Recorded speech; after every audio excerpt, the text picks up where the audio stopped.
trajo a un gran arquitecto e ingeniero, el señor llamado que Eiffel. ¿Te acuerdas de él, Eiffel?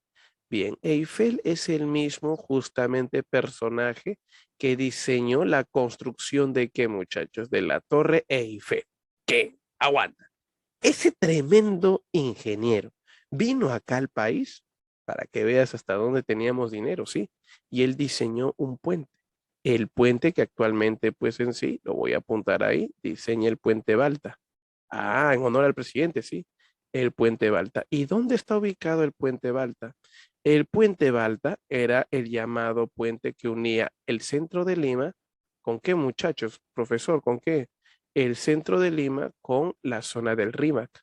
Si ustedes tienen la oportunidad de ir a Lima, correcto, cuando vengan a Lima, vas a tomar tu carro por el del cono norte, como quien se va para el cono sur o como quien se va para el sur, y le dices, baja en Hacho. Cuando tú vas a bajar en Hacho, vas a encontrar un puente que cruza el río Rímac. Ese puente es el puente de mayor duración del país y se llama el Puente Balta, diseñado en ese gobierno. Ese puente nunca ha sufrido que el río se lo llevó, que se cayó. O sea, ya te das cuenta cómo en esa época fabricaban o realizaban construcciones de calidad.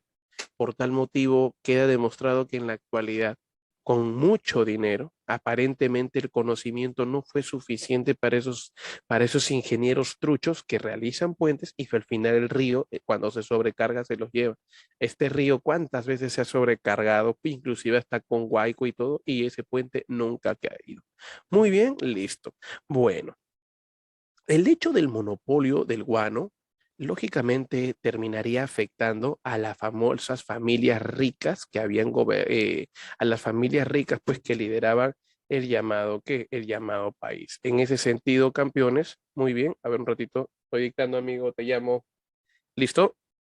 Entonces, como ustedes se pueden percatar, justamente pues en sí, esta política guanera, muy bien, esta plutocracia guanera, eh, terminaría pues en realidad afectándose económicamente. ¿Cómo es eso, profe?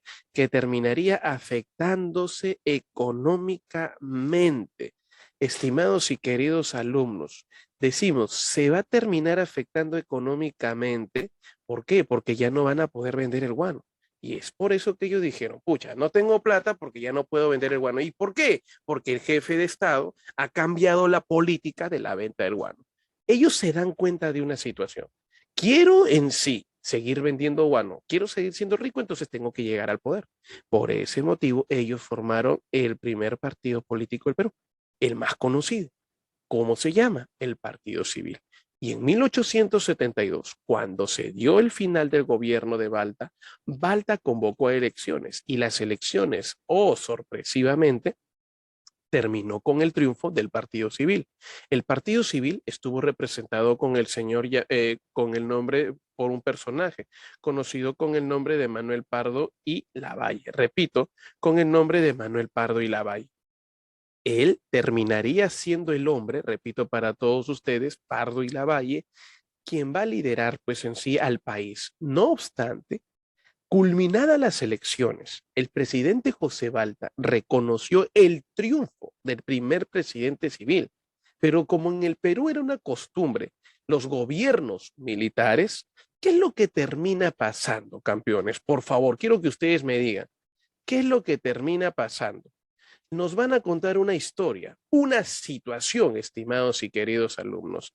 Y esta situación, profesor, ¿me podría decir cuál es? Por supuesto que te voy a decir cuál es esa situación. Y es que resulta, señores, que un grupo de militares, que eran hermanos a propósito, llamados los hermanos Gutiérrez, dicen, no podemos aceptar a civiles en el país. El país se garantiza, en sí garantiza su seguridad con el gobierno de militares. Y por ese motivo, como están en contra de Pardo, se rebelaron. Pero en el Estado, en el país correcto, se tiene que respetar justamente la decisión del pueblo, quien se opuso justamente pues en sí a este ataque. Miguel Grau en el puerto del Callao subió a Pardo a una embarcación y lo hizo escapar.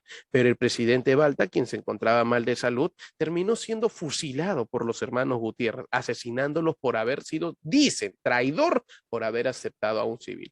El asesinato al presidente Balta le costó mucho, porque sus propios compañeros militares los terminaron capturando a estos hermanos, a Marceliano, por ejemplo. Muy bien, y finalmente a ellos los terminaron torturando y a manera, repito, a manera de dar un mensaje correcto en contra de todo aquel que se opone o critica al sistema de gobierno, los asesinaron y los colgaron de la torre más alta de la llamada Iglesia de Lima, de la Catedral de Lima. Así mataron a los hermanos Gutiérrez. Y ahí pueden ver ustedes esta imagen que representa justamente su caída. Tras la muerte de los hermanos Gutiérrez y lamentablemente también del presidente Balta, pudo asumir el gobierno, ¿quién, muchachos? El señor llamado Pardo y Lavalle. Con ello, el Perú iniciaría su primera etapa civil, de 1872 a 1879, que es el inicio de la guerra contra Chile, se vive el primer civilismo. Que este civilismo ya no hay militares, por supuesto, ya no va a haber militares, por eso se le llama periodo post-prosperidad falaz. Segundo, lamentablemente, para esa época, la venta del guano de por sí ya había bajado de precio, ahora lamentablemente también en sí baja la venta en cantidad, o sea, ya no solamente bajó el precio, sino también ya no hay mucha demanda de guano. Y por ello, ¿qué se va a vivir, muchachos? ¿Qué se va a vivir? Se va a vivir una recesión una recesión económica ante la crisis mundial de 1873, el famoso Gran Pánico que restringe el gasto público y detiene la compra de armamentos. Entonces, en 1873, el Perú va a vivir una etapa, bueno, una crisis económica mundial que finalmente, pues en sí, trae como consecuencia que el poco dinero que tenemos en nuestra caja fiscal no pueda ser invertido en su totalidad, por ejemplo, para hacer más obras públicas. Y si vamos a comprar armamentos, tampoco vamos a tener el dinero suficiente para poder hacerlo. Me dejo entender. En este primer civilismo, una característica importante es el predominio del partido civil. ¿Qué significa el predominio del partido civil? Que el partido civil es el partido más importante. ¿Quiénes están dentro de este partido civil? Bueno, todos ustedes ya saben, las familias ricas dedicadas a la venta de guano. Se hicieron ricos justamente aún más todavía con esta venta. Y ellos, correcto, ¿quiénes son? Bueno, ex consignatarios de guano y otros que son grandes hacendados. O sea, los ricachones del Perú son los que están dentro de este llamado partido civil. Muy bien, que es el primer partido político moderno del Perú. Estado donde es administrado por una empresa privada para promover la industria y seguir el modelo norteamericano. O sea, los llamados civilistas, en pocas palabras, decían, el Perú tiene que ser un país, vamos a decir así, ya en términos actuales, un país capitalista, un país donde justamente se tiene que establecer un modelo económico basado en la industria, un modelo económico basado en la empresa privada. O sea, el país tiene que ser administrado como si fuese una empresa privada. Y lógicamente el Estado tiene que defender el interés de los grandes empresarios del Perú. En este periodo destaca pues la literatura de quién, muchachos, tradicionalista, dirigida por Ricardo Palma. ¿Cómo olvidarnos de Ricardo Palma, un intelectual y político peruano, correcto, que tuvo protagonismo en la guerra contra Chile y en la etapa posterior, porque a él se le responsabilizó después de la guerra contra Chile en la reconstrucción justamente de la Biblioteca Nacional del Perú, ¿no? Solicitando libros, pidiendo libros a las distintas familias para reconstruir nuestra Biblioteca Nacional. Por eso el apodo, pues en sí, del bibliotecario que lo llamaban también el bibliotecario mendigo. Una de sus obras más importantes de este hombre romántico vienen a ser las Tradiciones Peruanas de 1893, el cual tuvo su publicación inicial en 1872, ¿correcto? Ahí tenemos, estimados y queridos alumnos, al señor llamado Ricardo Palma. Ricardo Palma, ¿correcto? Muy bien. Con estas características que ya conocemos, entonces, el primer civilismo, vemos que no hay plata para comprar armamentos, no hay plata para poder hacer obras públicas y finalmente quien domina el poder político es el Partido Civil acompañado de sus ricachones. ¿Quiénes formaban parte del Partido Civil? ¿Gente de pueblo? No, no había gente de pueblo, solo ricachones que buscaban ser más ricos estando en el poder. Pregunta, por favor, si hasta acá me dejo entender. Repito la pregunta, ¿hasta acá me dejo entender? Sí, ¿Alguien más por ahí? ¿Alguien más por ahí? ¿Cómo vamos? ¿Cómo vamos, muchachos? Confirmen, por favor, mis fieras lindas. Ustedes ya saben. A ver, rapidísimo. Confirmen, ¿cómo vamos? Ahí solamente un alumno y los demás calladitos, no me dicen absolutamente nada. A ver, por ahí. ¿Quién me dice, por favor? ¿Quién me dice? Muy bien, perfecto, ya, ahora sí, ya me siento más tranquilo. Muy bien, ajá, perfecto. Entonces, ya, bien, bien, bien. Listo, vamos a continuar entonces. Y ahora vamos a hablar entonces del presidente, ¿qué? Del presidente Pardo y de Pardo y Lavalle. Muy bien, listo, vamos muchachos, ahora sí. El presidente Pardo y Lavalle, estimados y queridos alumnos, va a gobernar desde el año 1872 a 1876. ¿Queda claro? Repito, de 1872 a 1876. Durante su gobierno, ¿qué cosa hizo, muchachos? A ver, durante su gobierno se redujo el presupuesto militar. ¿Alguien se acuerda por qué motivo se redujo el presupuesto militar? ¿Quién me dice, por favor, quién me ayuda? ¿Por qué no podemos comprar armamentos que se estaba viviendo? Una gran recesión. Bien, correcto. Además, esa gran recesión que menciona tu compañero es una profunda crisis económica. Entonces, primero, el Perú no podía tener muchos militares. Por ese motivo, pasó al retiro a muchos altos en sí, no te olvides, mandos, temeroso de un posible intento de golpe de Estado. O sea, para su buena suerte, este presidente civil, recordemos algo, Perú no tiene dinero para seguir invirtiendo en el ejército. Entonces, lo que le dicen los altos mandos militares, que ya en realidad no hacían absolutamente nada, le dice, señores, ¿saben qué? A nivel mundial hay una crisis, no tenemos dinero, así que les daremos de baja y les daremos un pequeño sueldo. ¿Que de verdad? Sí, bueno, ya, no importa. Pero este señor realmente tenía un objetivo. Aprovechó esa situación para mandar al descanso a estos militares y para que no tengan en sí soldados en sus manos. ¿Por qué? Porque en primer lugar hay que recordar que él es un presidente civil. Y tomemos en cuenta que los militares, correcto, fueron los que dieron un intento de golpe de Estado, inclusive antes que asuma su gobierno. Él tiene miedo, en pocas palabras, de un ejército peruano que aguanta. Por ese motivo y bajo ese pretexto podemos decir que redujo la compra de armamento, sí. Inclusive, en resumen, termina reduciendo y casi eliminando el ejército con tal de protegerse, con tal de evitar a toda costa, ¿qué muchachos? Evitar a toda costa un golpe de Estado en su contra. Y en reemplazo, profe, pero aguanta, no entiendo algo. Si esta bestia elimina el ejército, ¿quién protege al país? Tú lo has dicho correcto. ¿Quién? Y ahí viene la Guardia Civil, que en la actualidad, hoy, sería como una especie de qué, muchachos. En la actualidad, hoy, sería como una especie de policía. Muy bien, de policía. Entonces ellos se encargarían de dar, ¿qué, muchachos? Se encargarían de dar, no te olvides, a ver, ¿qué cosa sería dar? Seguridad. Muy bien, sí, correcto, listo. Listo, entonces pregunta, ¿qué es lo que terminaría pasando? Se redujo la compra de armamentos, repito una vez más, y finalmente se crea la Guardia Civil para evitar a toda costa, ¿qué cosa? Un posible golpe de Estado. Entonces, esta Guardia Civil, que es como una especie de Policía Nacional, se encarga del orden público y supuestamente de la defensa del gobierno. ¿Me dejo entender? Ahora, profe, disculpa. Pardo, correcto, Pardo y Lavalle, como primer presidente civil del Perú, en la época en sí ya del posterior justamente al boom del guano, ¿qué pasó? En el caso del guano, por ejemplo, pide dos adelantos a la Casa Dreyfus para poder pagar parte de la deuda externa. O sea, le dice, oye, ¿sabes qué? De lo que me vas a pagar por el guano necesito dos adelantos. Perfecto, la Casa Dreyfus se lo da.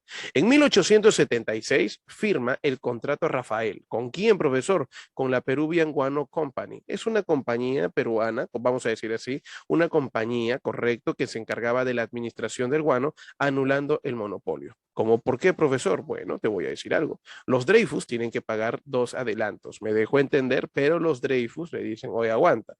¿Cómo te voy a pagar dos adelantos? Ya te pagué, a tu país ya le pagué una parte. Lo que puedo hacer es darte una. No, no quiero. Listo, firma el contrato Rafael y anula el monopolio. O sea, en realidad, él utilizó como pretexto el hecho de que, muchachos, de que no le quieren pagar dos adelantos. Y bajo ese pretexto inicia justamente la eliminación del contrato Dreyfus y el monopolio. Hay que tomar en cuenta que él llegó al poder justamente por sus amigos que eran pues en sí encargados del dominio del monopolio del guano. Entonces él tiene que, en pocas palabras, proteger los intereses de ellos. Por eso los llamados Dreyfus denuncian el caso a nivel internacional y el Perú empieza a tener problemas también a nivel internacional. Respecto al salitre, Perú tenía salitre en la zona de, en la zona de Tarapacá.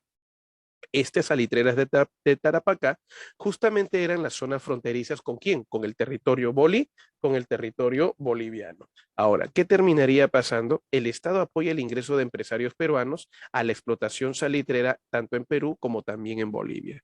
Resultado. A nivel diplomático, a nivel internacional, se firma el Tratado Benavente-Ribagüero.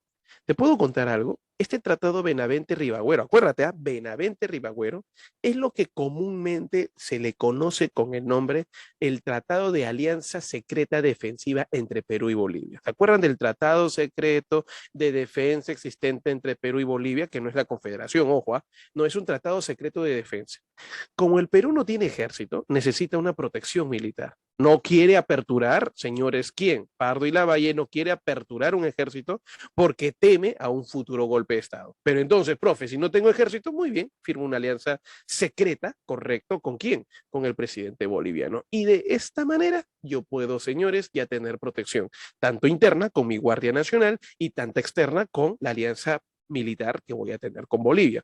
Resultado, señores, ¿qué terminó pasando? Los chilenos, quienes son nuestros vecinos, al enterarse de este disque tratado secreto, correcto, llamado Tratado Benavente-Ribagüero, dijeron, si los dos se unen, representan un peligro para la estabilidad americana. No podemos hacer eso. Y en ese sentido, dice la historia, pues en realidad, que los chilenos invitaron a los argentinos justamente a poder, ¿qué cosa? Conversar con los peruanos y con bolivianos para evitar que esta alianza se convierta en la unificación de estos países. De esta manera, para que Argentina pueda acceder a esta reunión y se convierta en aliado de Chile, Chile le tuvo que ceder a Argentina la zona de Patagonia. Ahora, la historia también cuenta lo siguiente, que los chilenos fueron bien vivos. Voy a conseguir el apoyo de Argentina, pero amenazándolo. ¿Por qué? Porque Brasil, correcto, era supuestamente aliado de Chile, entonces podía ganarle en guerra a los argentinos. Con ello, entonces, estamos viendo en realidad que este llamado tratado secreto empieza a traer justamente consecuencias negativas. Ahora, políticamente hablando, podemos decir que este primer gobierno civil nos está dejando mucho, ojo, muchos problemas, empezando a nivel internacional con los chilenos que nos estamos viendo realmente pues en sí débiles y por otro lado con el tema que económico eliminando el contrato Dreyfus para poder satisfacer a sus amigotes los llamados consignatarios. Lo único positivo del gobierno de Pardo y de todos los pardos de ahora en adelante, por favor, no quiero que te olvides ese detalle, es el siguiente, por favor, siempre los pardos tuvieron un gran apoyo a la educación, todos los pardos. Muy bien, por ese motivo, mayor aporte, la educación. Por ejemplo, durante su gobierno se establece el Reglamento General de Educación Pública, estableciendo la educación, no te olvides, primaria gratuita, estableciendo, correcto, la creación de la Escuela de Ingenieros Civiles y de Minas, que en la actualidad se le conoce con el nombre de ¿qué? UNI. El director inicial fue el señor llamado Eduardo de Javich. La Universidad Nacional de Ingeniería, profe, entonces, nació con el nombre de Escuela de Ingenieros Civiles y de Minas del Perú, claro, porque ya el Perú ya no empieza, pues ya no vende en gran cantidad el guano. O sea, profe, después de la prosperidad falaz y durante esta etapa, inclusive durante la guerra contra Chile, ya el guano no es en realidad un producto con alta demanda, ¿no? Ahora lo que van a querer es salitre, ahora lo que van a buscar son minerales. Por eso que después de la guerra contra Chile, el Perú ya no vende eso. El Perú ya tiene en sí otros productos que va a vender, como es el algodón, el azúcar y principalmente la minería. Luego se crea la Escuela de Ingenieros Agrarios, que en el futuro va a ser la Agraria de La Molina, y la reforma de las universidades de San Marcos, con la creación de la Facultad de Ciencias Políticas, Derecho, te van a enseñar ahí, Derecho y Ciencias Políticas, y la Facultad de Ciencias Administrativas. Con ustedes, ¿se han podido dar cuenta de algo? La educación está en su mayor, ¿qué, muchachos? Está alcanzando su mayor nivel. En el ámbito cultural, podemos decir que Antonio Raimondi visita justamente, ¿qué, muchachos? Visita el país. Muy bien, visita el país.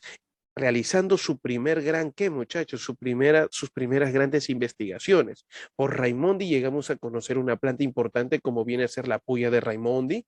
Por Raimondi conocemos el descubrimiento justamente de la llamada estela de Raimondi. Y finalmente, ¿cómo olvidarnos de Mariano Paz Soldán, el hombre que había diseñado el primer mapa, no te olvides, de la República Peruana?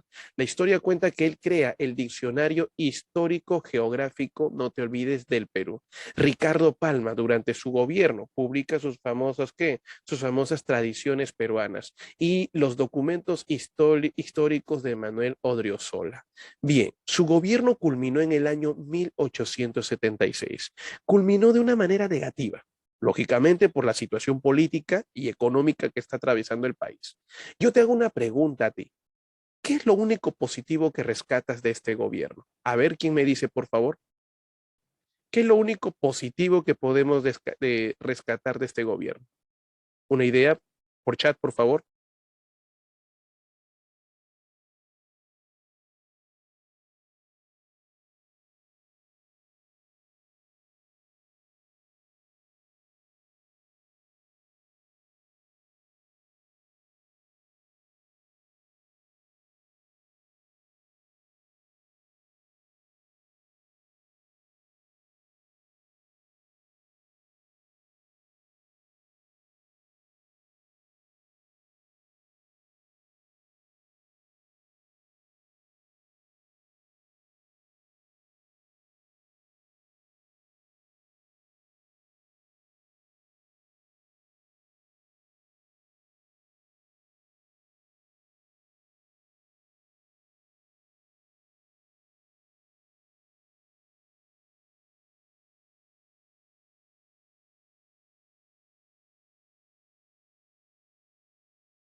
Muy bien, muchachos. A ver, algunos están acá respondiendo, correcto. Y finalmente, como María Pajares, correcto, Marina, perdón, Pajares y Alexander Herrera dicen, ¿no? Profe, su principal aporte termina siendo ¿cuál? Termina siendo, pues, en sí, la educación. Y efectivamente, ese terminaría siendo, pues, en sí, su principal aporte. Así que en ese sentido, muchachos, correcto, la felicitación del caso. Muy bien, ahora mira al costado. ¿Qué dice? Otros. Como ustedes se han podido percatar, se organizó el primer censo de la República en el año 1876. ¿Qué significa eso del primer censo de la República? Muy bien. A ver, ¿alguien por ahí? ¿Para qué sirve un censo?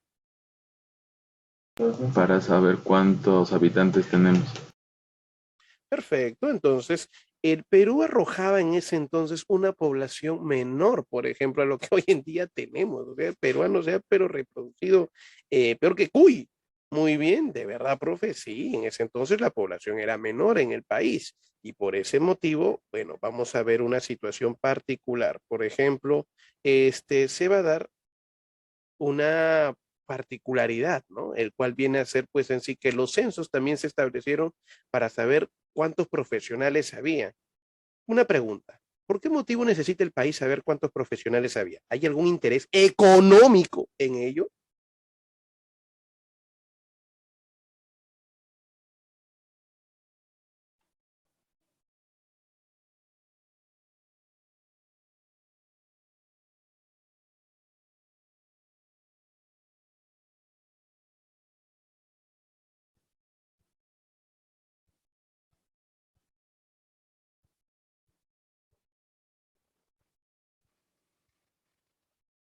A ver qué dicen muchachos. Hace un rato les dije, ¿eh? ¿Por qué motivo?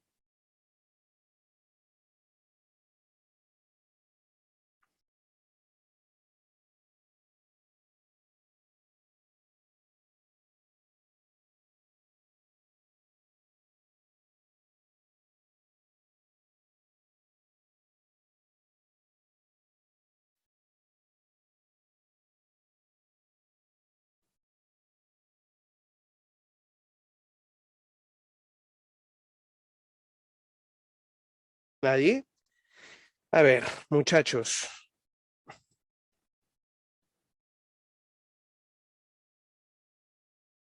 Hay un detalle importante, por favor, que ustedes tienen que recordar, y ese punto es que durante este periodo hay que recordar que los profesionales pagan un impuesto, ¿correcto?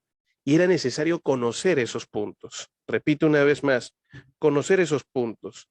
Por ese motivo, repito, es que se termina dando esta situación de los censos para poder conocer justamente pues en sí cuántos profesionales habían y estos puedan, que muchachos, y estos puedan, no te olvides, puedan pues en sí pagar, ¿no? Ya, muy bien, listo. También se había creado la Escuela de Bellas Artes. Entonces, bien muchachos, vamos a ver acá, para todos ustedes. Como ustedes se pueden percatar, se funda la Escuela de Bellas Artes, correcto, que es esta de acá, esta